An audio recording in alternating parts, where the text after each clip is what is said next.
dapat mayroong studio na tala na nga po pala mga ka-dreamers, bandang alas 9 ay dumating na nga itong nirentahan namin ng mga ISP. Hindi pala bako itong aming nirentahan ngayon, kundi no choice na kasi po mga ka-dreamers, wala na kaming mahanap na bako, kaya naman itong loader na lamang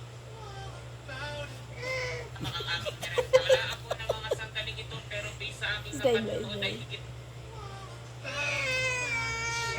pala lang sa maganda itong loader kasi ang is limited kasi mga ka-dreamers sa isang oras lamang na Naayon nga dito kan ka-dreamer, ano? I-slide. para sa inyong kaalaman na rin Slide ba? Hala, bumbong.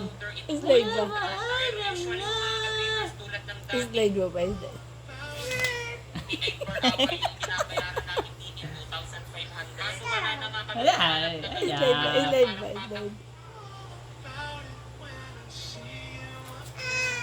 Nakaran, kaya naman ng yes na kami. Ya, ilaya. Kaya papindot.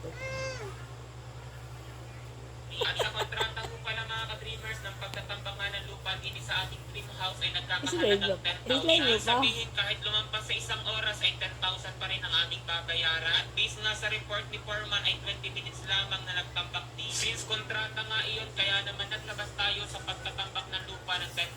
Hanggang tanghali na nga ho ni rin mga ka-dreamers ay dumating na itong isang truck na Wala. Ay, mama!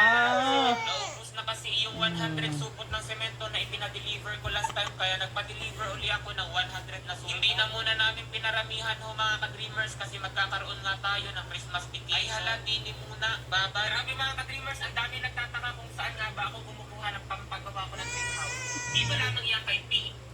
Mga ka-dreamers, nagtambak na nga pala ng lupa sa ipinapagawa nating greenhouse. At para nga mabilis ay nagrenta na lamang muli ako ng bak. Sabi ko man din sa Paulit-ulit lang ito. mano-mano yung pagtatambak kaso hindi talaga kaya. Ulit-ulit lang ito. Kwarto lang ang natampakan nila sa loob ng isang araw. Isang mga No! Ayaw! na mas makabibilis ang Ulit-ulit lang ngayon giginita. Dreamer, dreamer. ito nga pala ay wala pa yung Dreamer! Ayaw! Ay, Ay, pagsusulit. Wala pa nga mga Dreamer, dreamer. may nagpuporma pa rin itong ating depot. Ay, wala. Ay, naway pa. Tingnan nyo naman ang mga ka-dreamers ang kanilang accomplishment at talagang nakikita na nga natin ang laki